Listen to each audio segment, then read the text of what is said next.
التاريخ كم مجدا سطرنا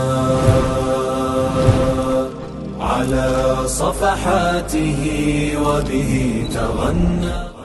الحمد لله تو دسی یو سمینار کې و در اوایل جا دارد که از نهاد الكلمات التحقيقية ما ركعنا ما تشوف موضوع اسپانو شوی دا د موضوع عنوان دا د اسلامي امت د کمزورتیا یا د ضعف لاملونه او حل لارې.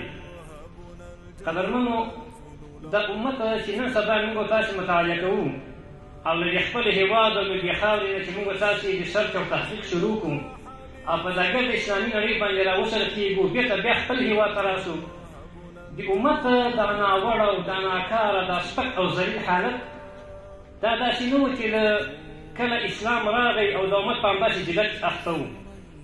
موږ به تاسې د اسلام تاریخ کتلی ده.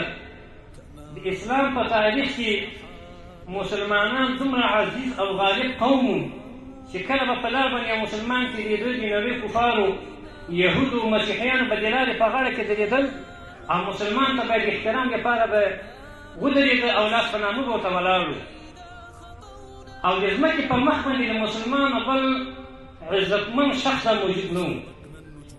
لکن موږ به تاسې وینو چې اوس ورځ په اوس حالت کې د ځمکې پر مخ باندې تر ټولو خوار قوم، تر ټولو ذلیل قوم، تر ټولو کمزوري او لوېدلی قوم دا مسلمان ده.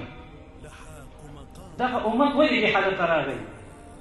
هغه اسباب او لاملونه څه ول چې د امت یې د عروج او د اعتقاد د لوړو معنیو نه په ځمکه باندې وویشته.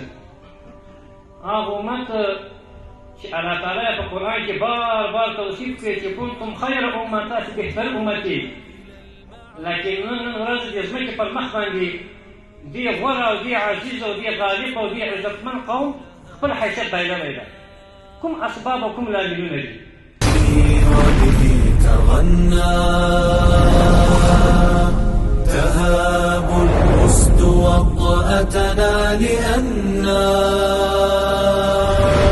لغير الله